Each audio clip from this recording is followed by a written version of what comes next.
नमस्कार मित्रों, आज हम रीट एग्ज़ाम 2012 के सॉल्व पेपर को देखेंगे।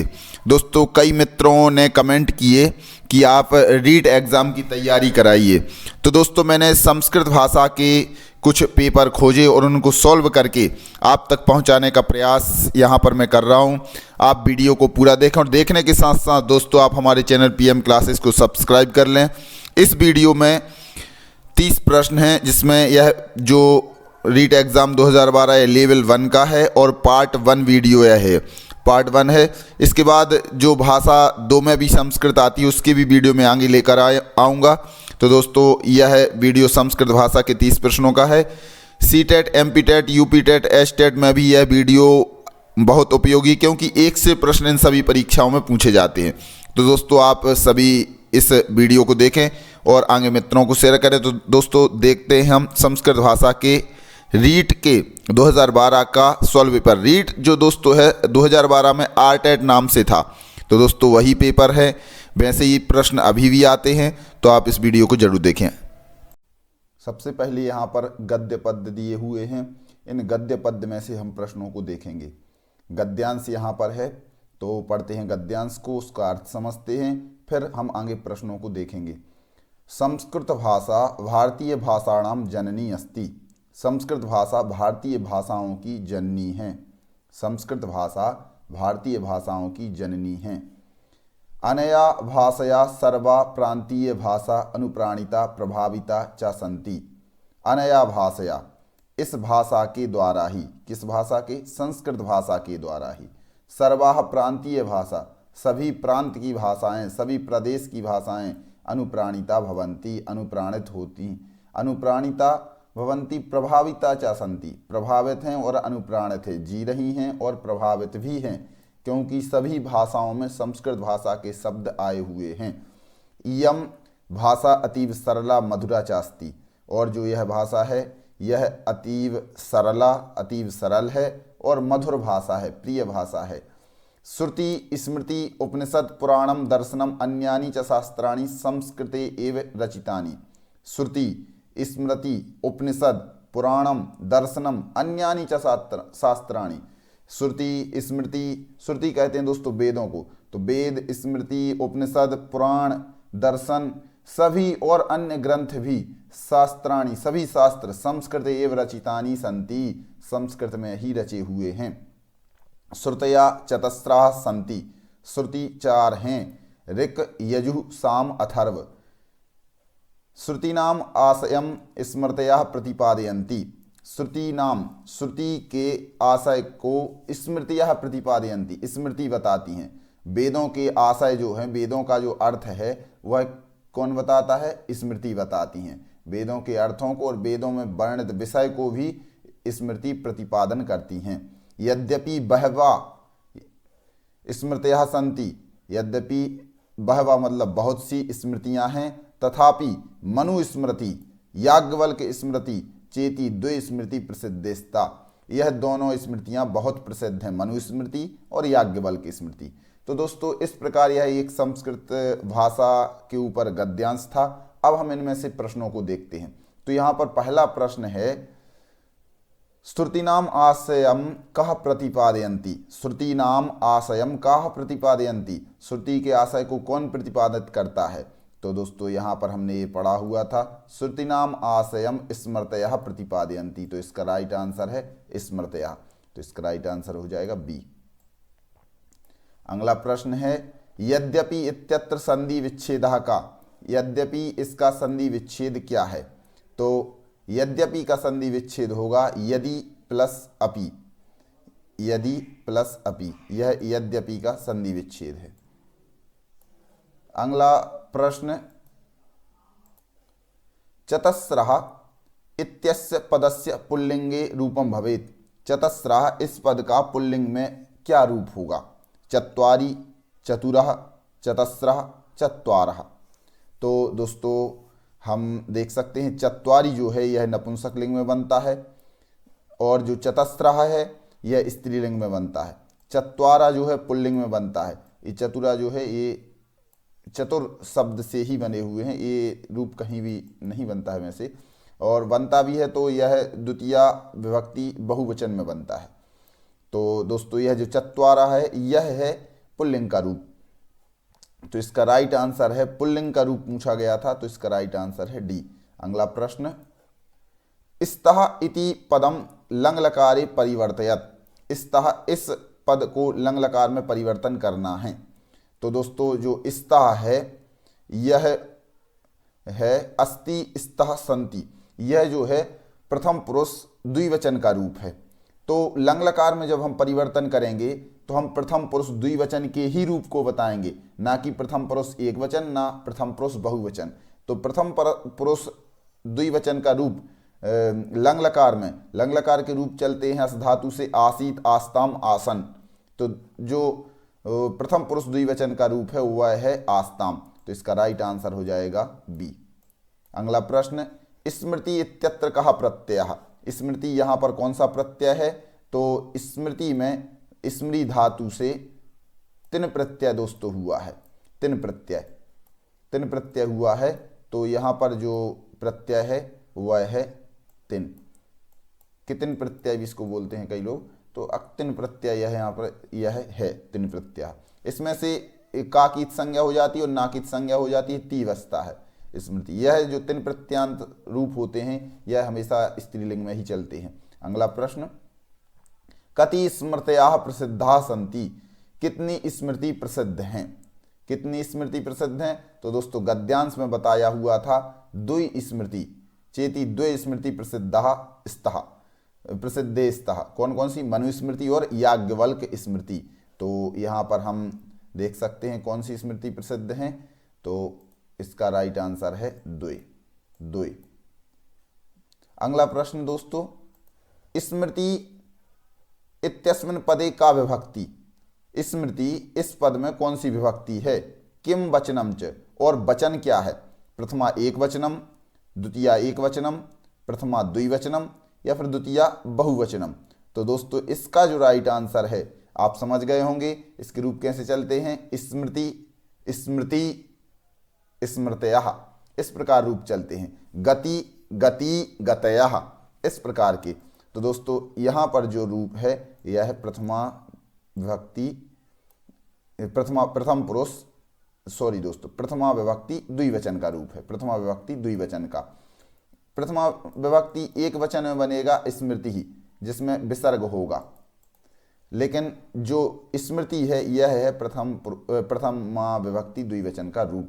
अगला प्रश्न, अगला यहाँ पर यह गद्यांश दिया हुआ है। इस गद्यांश को हम पूरा पढ़ेंगे, इसका अर्थ समझेंगे और फिर उसके बाद हम प्रश्नों के उत्तरों को देखेंगे।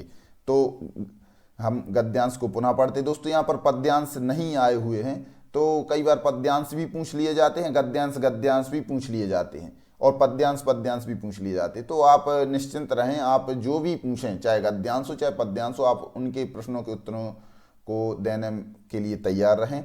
तो देखते हैं पुनः गद्यांश को। दाक्षिणात्य जनपदे कांची नाम नगरी आसीत। दाक्षिणात्य जनपदे, दाक्षिणात्य जनपद में कांची नाम नगरी आस्ती। कांची नाम उनकी नगरी थी। कांचीम नगरीम निक्सा एकः न्यग्रोध तरु आसीत। कांची नगरी के पास एक न्यग्रोध तरु, न्यग्रोध मतलब होता है दोस्तों बट वृक्ष, बरगद का पेड़। तो बरगद का पेड़ था।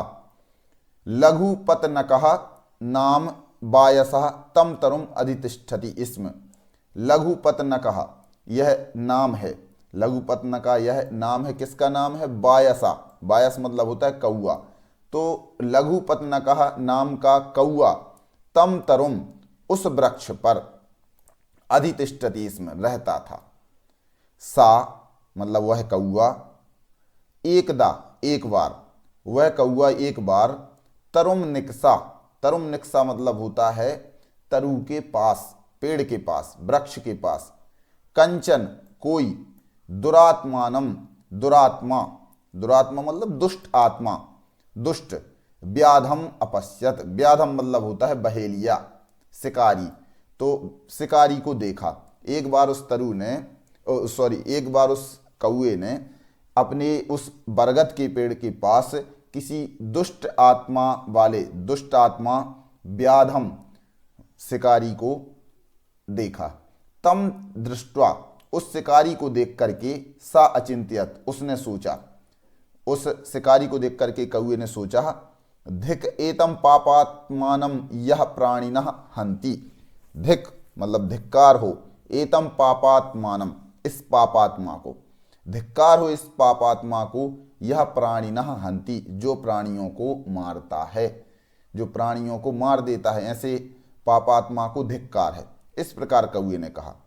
किंच किम एतेन निंदा वचनेन, किंच किम एतेन निंदा वचनेन, और ऐसे निंदा वचन कहने से क्या होता है।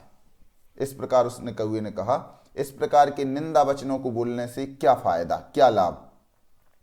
इदानीम बटवासिनः पक्षिणः बोधयामि, इस शिकारी को हम निंदा वचन कहेंगे तो उससे कोई लाभ नहीं है, इसलिए क्या करना चाहिए। इदानीम अभी, बटवासिनः पक्षिणः बोधयामि, बटवासिनः मतलब जो बरगद के पेड़ पर रहते हैं ऐसे पक्षियों को बोधयामि मतलब बोधता हूं, कहता हूं, बताता हूं।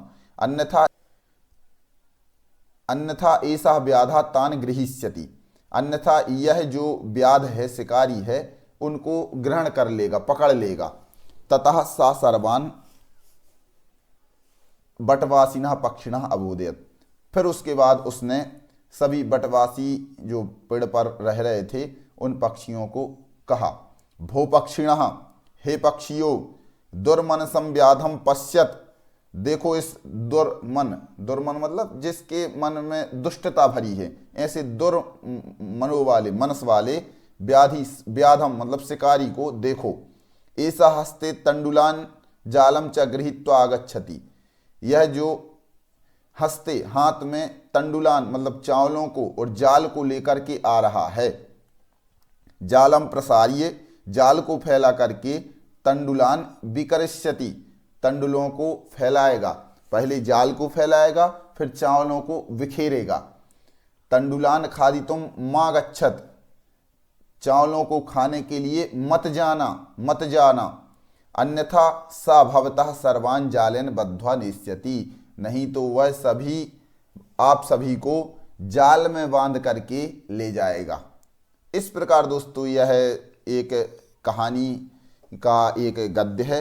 तो अब इसमें से हम प्रश्नों को देखते हैं। बायसस्य नाम किम, कौए का नाम क्या था। तो दोस्तों आपको पता है कि कौए का नाम था लघुपतनकः, लघुपतनकः। तो यह इसका राइट आंसर है, लघुपतनकः।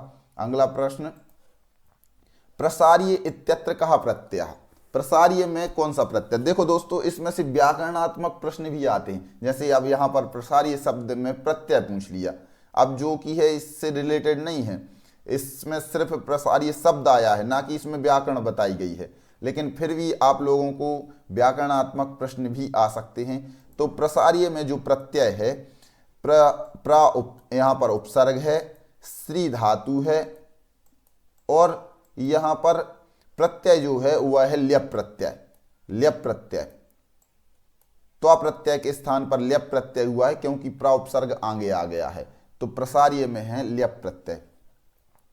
समासे नए पूर्वे तो ल्यप सूत्र से यहाँ पर ल्यप प्रत्यय हुआ है, तो इसका राइट आंसर है ल्यप। अगला प्रश्न है, दुर्मनसम इत्यत्र कः उपसर्गः।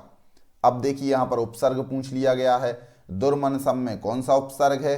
तो दोस्तों जो 22 उपसर्ग होते हैं आपको पता होगा, प्रा परा अप सम अनु अव निस निर दुस दुर वी आंग नी अधि अपि अति सु उत अभि प्रति परि उप, इस प्रकार 22 उपसर्ग हैं।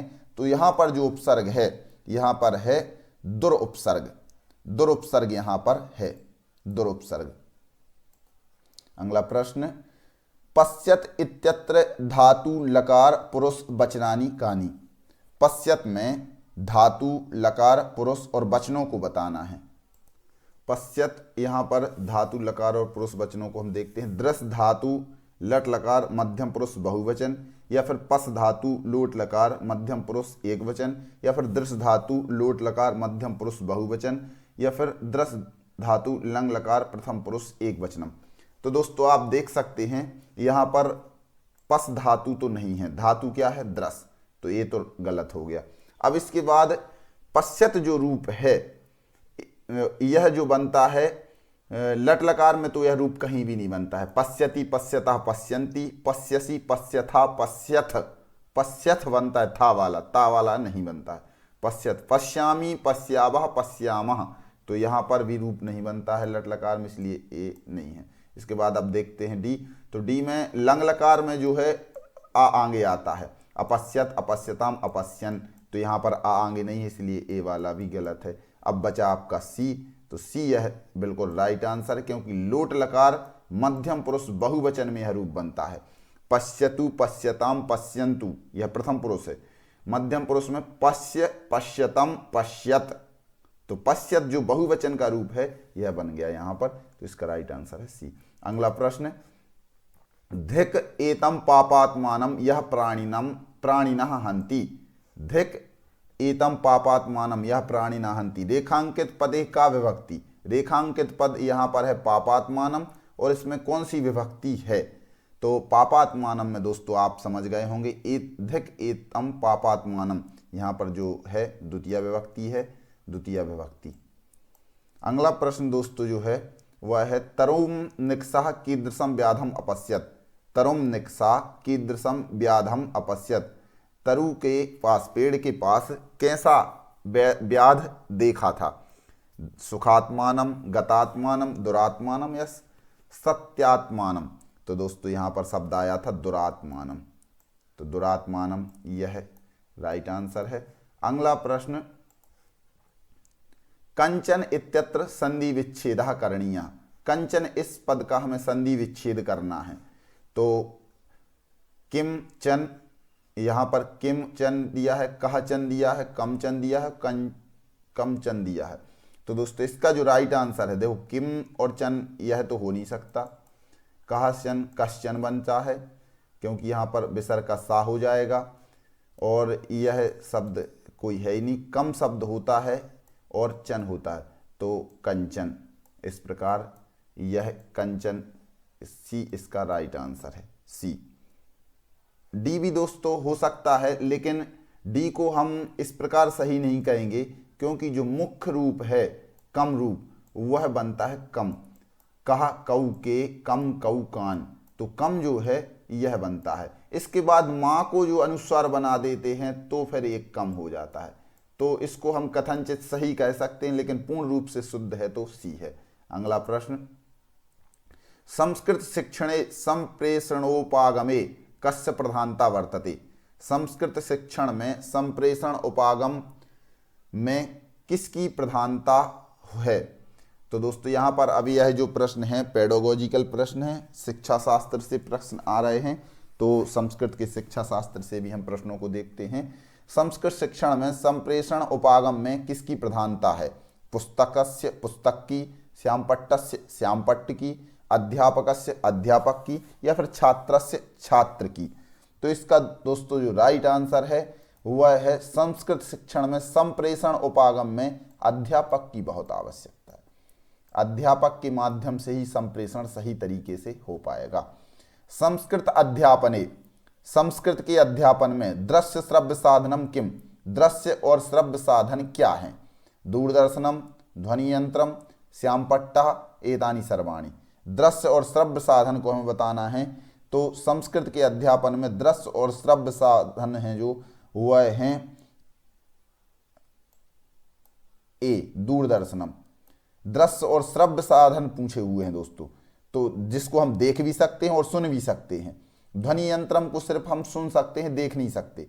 श्यामपट्ट को हम देख सकते हैं, सुन नहीं सकते, लेकिन जो दूरदर्शन है, टीवी है, दूरदर्शन चैनल है, उसको हम देख भी सकते हैं और सुन भी सकते हैं, इसलिए दूरदर्शनम इसका राइट आंसर है। अगला प्रश्न, लघुत्तरात्मक प्रश्नानाम उत्तर सीमा भवेत्। लघुत्तरात्मक प्रश्नों की उत्तर की सीमा क्या होनी चाहिए, क्या होती है? एकम पदम, एकम वाक्यम, वाक्यत्रयम व चतुष्टयम, 10 व 12 वाक्यानि। एक पद में, या फिर एक वाक्य में, या फिर एक वाक्य 3 या 4 वाक्यों में, या फिर 10 से 12 तक के वाक्य।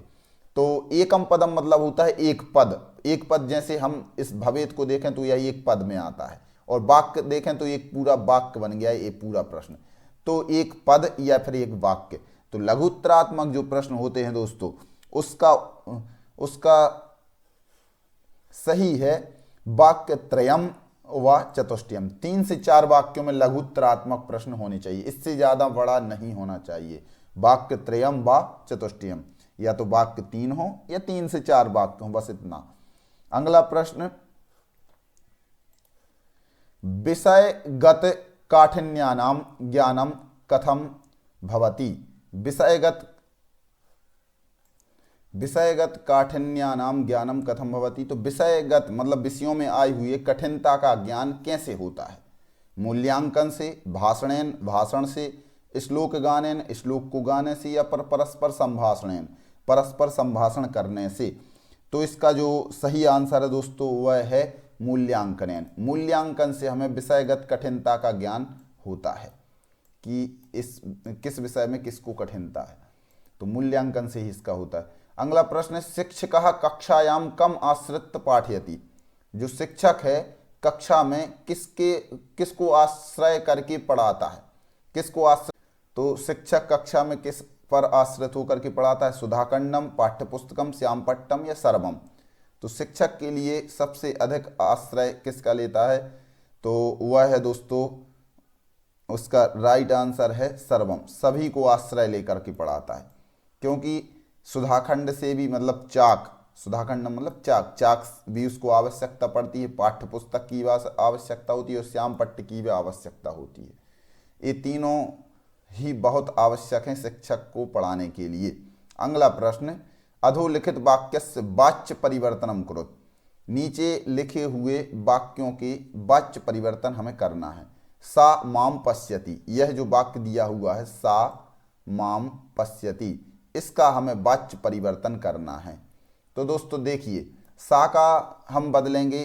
अब इसमें हमेशा वाच्य परिवर्तनों में नियम चलता है 1 2 1 का जो होता है उसको हम 311 में बदलते हैं।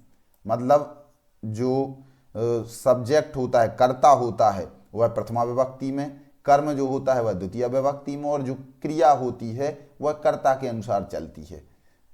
ऐसे ही फिर हम इसको बदलेंगे तो प्रथमा विभक्ति को हम बदल देंगे तृतीया विभक्ति में। तो सा का हो जाएगा तेन। अब तेन इस तीनों में चारों में दिया हुआ है, इसमें भी तेन है, इसमें भी है, इसमें भी, इसमें भी है। अब हम इसको बदलेंगे कर्म को। कर्म क्या है यहाँ पर? माम। तो माम को हम बदलेंगे किस में? जो जहाँ पर द्वितीय लगी है वो उसको हम प्रथमा में बदलेंगे। तो प्रथमा किस में है? इसमें भी है, इसमें भी है और इसमें भी है, तीनों में है। अब ए तो कट गया, मतलब ए वाला इस अंतिम नहीं हो सकता। इसके बाद बची अब 3। अब आएगी, डिसाइड होगा क्रिया के ऊपर, क्रिया क्या कर रही है। तो यहाँ पर पश्यति दिया हुआ है। अब पश्यति को हमें इसके अनुसार चलाना है। तो यहाँ पर हम मुख्य धातु देखेंगे और यते जोड़ना पड़ेगा। जब भी हम वाच्य परिवर्तन करते हैं, जो भी क्रिया होती है उसकी मुख्य धातु के साथ यते जोड़ देते हैं। जैसे पठ धातु के साथ पठ्यते, दृश धातु के साथ दृश्यते, लिख धातु के साथ लिख्यते।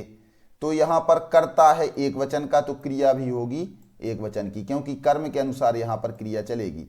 तो यहाँ पर यह एक वचन का है। तो यहाँ पर जो हम देखेंगे, अहम दृश्ये, दृश्यते, या फिर पश्ये या दृश्ये।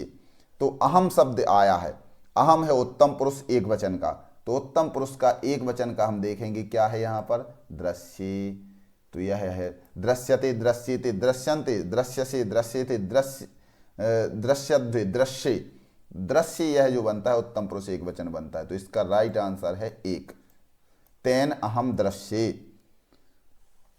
तेन अहम दृश्ये, यह इसका राइट आंसर है। अगला प्रश्न दोस्तों, लगता है आपको कर्मवाच्य समझ में आ गया हो। यदि नहीं समझ में आया हो तो मैंने कम से कम 1.5 या 2 घंटे की एक वीडियो बनाई हुई है, जिसमें आप 10 या 15 मिनट शुरू के भी देख लेंगे तो आपको समझ में आ जाएगा।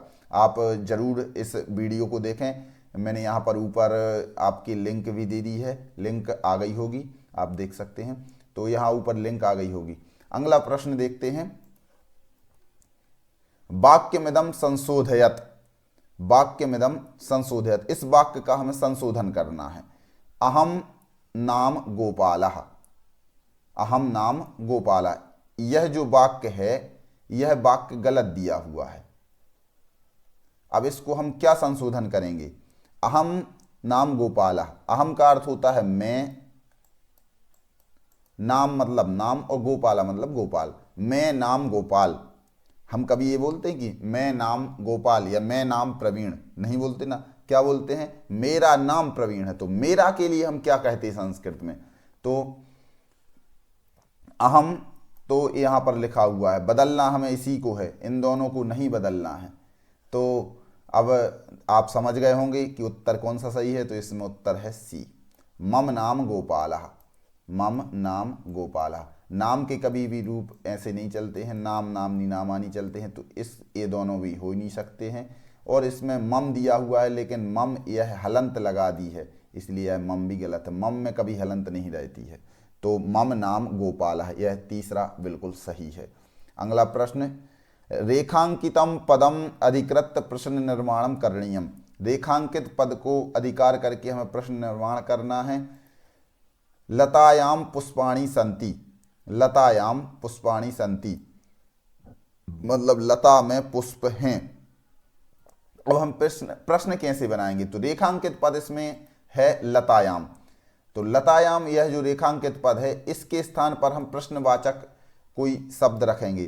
तो लतायाम यह सप्तमी एक वचन का है, तो हम लतायाम के स्थान पर सप्तमी एक वचन का ही प्रश्नवाचक शब्द रखेंगे। तो इसमें आ जाएगा कस्याम।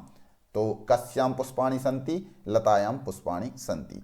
इस प्रकार दोस्तों तो यह इसका भी राइट आंसर है। अगला प्रश्न, रिक्त स्थानम पूरयित्वा सूक्तिम संयोजयत।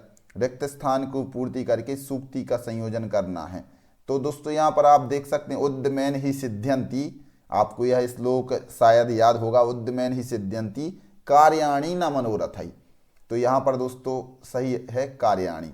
हम अर्थ को भी देख करके बता सकते हैं। उद्यमेन मतलब परिश्रम से ही, सिद्ध्यन्ति मतलब सिद्ध होते हैं, परिश्रम से ही सिद्ध होते हैं। ना मनोरथै, मनोरथ करने से नहीं, मन में विचार करने से सिद्ध नहीं होते। क्या सिद्ध नहीं होते? वस्त्र, धन, दान या फिर कार्य। तो दोस्तों आप कार्य इसका राइट आंसर है, कार्याणि न मनोरथै।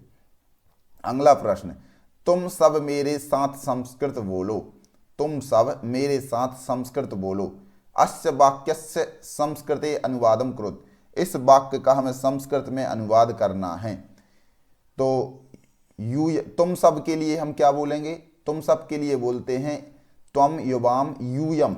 यूयम बहुवचन का है, इसलिए बोलेंगे इसको यूयम। यू में बड़े यू की मात्रा है और या के ऊपर बिंदी, यूयम। तो यूयम यह यहाँ पर भी दिया हुआ है, यहाँ पर भी सही है और यहाँ पर भी सही, तीन में सही है। मतलब पहला वाला तो ये गलत हो गया।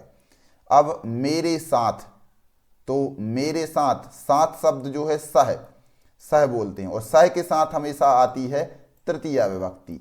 तो हम मेरे में तृतीया विभक्ति लगाएंगे। तो मया, मया सह, इस प्रकार आएगा इसमें। तो मया सह, तो मया सह यहाँ पर कहाँ दिया हुआ है? मया साकम, इस यह भी सही है। मया साकम, साकम मतलब भी साथ ही अर्थ होता है और सह मतलब भी साथ अर्थ होता है। तो यह दोनों अभी सही चल रहे हैं। यूयम मया साकम यह भी सही है और यूयम मया सह यह भी सही है। अब हम निश्चित करेंगे संस्कृतम संस्कृतम संस्कृतम, चारों जगह संस्कृत है, तो यह भी एक सही। अब क्रिया के ऊपर डिसाइड हो गया कि कौन सा इन दोनों में से सही है।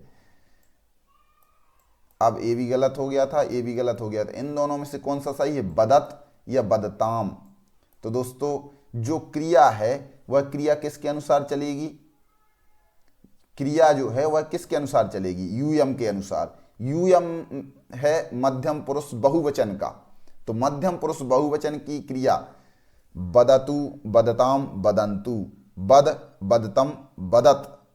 तो जो मध्यम पुरुष बहुवचन की क्रिया है वह है बदत। तो इसका राइट आंसर है बी, यूयम मया सह संस्कृतम बदत, यह राइट आंसर। दोस्तों इस प्रकार हम संस्कृत का अनुवाद करें तो आप सही सटीक अनुवाद कर पाएंगे और आप सही हल कर पाएंगे अपने प्रश्न को। तो इस प्रकार आप संस्कृत के अनुवाद करना जरूर सीखें। तुम्हारा नाम क्या है संस्कृत संस्कृते अनुवादम करो, संस्कृत में अनुवाद करना है, तुम्हारा नाम क्या है। तो तुम्हारा के लिए दोस्तों हम क्या बोलते हैं, त्वम, त्वम नहीं, त्वम तो तुम होता है। अब त्वम का षष्ठी वाला तो तव, तब, तब। फिर नाम क्या है तो क्या बोलते हैं, नाम किम, तो नाम किम इसमें सब में दिया हुआ है। तब नाम किम, तब नामः किम, तब तस्य नाम किम, त्वत् नाम किम। तो तब तो दोस्तों इन दोनों में ही दिया हुआ है। अब इन दोनों में से नाम शब्द जो है इसमें विसर्ग नहीं लगता है। नाम, नामनी, नामानी इस प्रकार रूप चलते हैं, तो नपुंसकलिंग में रूप चलते हैं तो नाम शब्द आता है। तो तब नाम किम, यह डी राइट आंसर है। तब नाम किम, मम नाम किम, तब नाम किम, भवतः नाम किम। व्याकरण शिक्षणस्य कोयम विधि, व्याकरण शिक्षण की कौन सी है विधि, कौन सी विधि है व्याकरण शिक्षण की, निगमन विधि, आगमन विधि, आगमन निगमन विधि या फिर सूत्र विधि। तो इसका जो राइट आंसर है दोस्तों, आगमन और निगमन विधि दोनों व्याकरण शिक्षण की विधियां हैं, आगमन और निगमन विधि। आगमन विधि होती है कि उदाहरण से नियम की ओर आना, और निगमन विधि मतलब नियम से उदाहरण की ओर जाना, इस प्रकार। अब प्राथमिक स्तरे कोयम विधि समुपयुक्तः, प्राथमिक स्तर पर कौन सी विधि उपयुक्त है, कथा विधि, प्रश्न विधि, उदाहरण विधि या फिर भाषण विधि। तो इसका जो राइट आंसर है दोस्तों वह है कथा विधि। कथा के माध्यम से प्राथमिक स्तर पर जल्दी समझ में आता है और बच्चे सीखते हैं। अगला प्रश्न, भाषा शिक्षणस्य कति कौशलानि भवन्ति, भाषा शिक्षण के कितने कौशल होते हैं। तो भाषा शिक्षण के दोस्तों हम सभी जानते हैं भाषा शिक्षण के 4 कौशल होते हैं, चत्वारि, 4। अगला प्रश्न है, संस्कृत भाषायाः श्रवणम संभाषणम च केन विधिना भवता। संस्कृत भाषायाः, किसी भी भाषा को दोस्तों जो ऊपर हम थोड़ा सा और इसको बता दें, भाषा शिक्षण के जो 4 कौशल होते हैं इसका आप क्रम देख लें, LSRW या फिर श्रभपले, श्रभापले, इस प्रकार आप याद कर लें। तो अब इसका अर्थ हम देखते हैं। L मतलब होता है लर्निंग, लिसनिंग, लिसन, तो श्रवण। फिर इसके बाद होता है स्पीकिंग, S, स्पीकिंग मतलब भाषण। फिर होता है इसके बाद पढ़ना, पठन कौशल। पहले होता है श्रवण कौशल, दूसरा भाषण कौशल, तीसरा पठन कौशल और चौथा होता है लेखन कौशल। इस प्रकार बच्चे हमेशा सीखते हैं। पहले वह श्रवण करते हैं, फिर थोड़ा बोलते हैं, फिर पठन करते हैं, फिर लिखते हैं। इस प्रकार यह क्रम है। तो LSRW यह क्रम भी कभी कभी पूछ लिया जाता है, आप इसको याद कर लें, LSRW या फिर श्रभापले। संस्कृत भाषायाः श्रवणम संभाषणम च केन विधिना भवता। संस्कृत भाषा में श्रवण और संभाषण किस विधि के द्वारा होता है, पाठशाला विधिना, प्रत्यक्ष विधिना, व्याख्या विधिना या फिर सूत्र विधिना। तो इसका जो राइट आंसर है दोस्तों वह है प्रत्यक्ष विधिना, प्रत्यक्ष विधि के द्वारा होता है। संस्कृत भाषा का श्रवण और संभाषण कौशल जो होता है वह होता है प्रत्यक्ष विधि के द्वारा। अगला अंतिम प्रश्न, शिक्षण सूत्रम विद्यते, शिक्षण सूत्र होते हैं सरलात् कठिनम प्रति, कठिनात् कठिनम प्रति, कठिनात् सरलम प्रति, सरलात् सरलम प्रति। तो दोस्तों आप इसको समझ गए होंगे, बिल्कुल सरल है कि कभी भी हम किसी को पढ़ाते हैं तो सरल से कठिनता की ओर ले जाते हैं, तो सरलात् कठिनम प्रति यह शिक्षण सूत्र है। इस प्रकार दोस्तों यह 30 प्रश्न हुए। तो इस प्रकार दोस्तों यह रीट एग्जाम 2012 के संस्कृत भाषा के 30 प्रश्न हुए। दोस्तों वीडियो कैसी लगी आप कमेंट बॉक्स में जाकर के जरूर बताएं। और दोस्तों यदि आपने हमारे चैनल PM क्लासेस को सब्सक्राइब नहीं किया तो सब्सक्राइब जरूर कर लें। और कोई नए सुझाव हों तो आप वह सुझाव हम तक जरूर पहुंचाएं, जिससे हम आप तक ऐसे ही वीडियोस ला सकें। आप जिस भी विषय से संबंधित वीडियोस सॉल्व पेपर चाहते हैं तो आप ज़रूर कमेंट बॉक्स में जाकर के बताएं। धन्यवाद।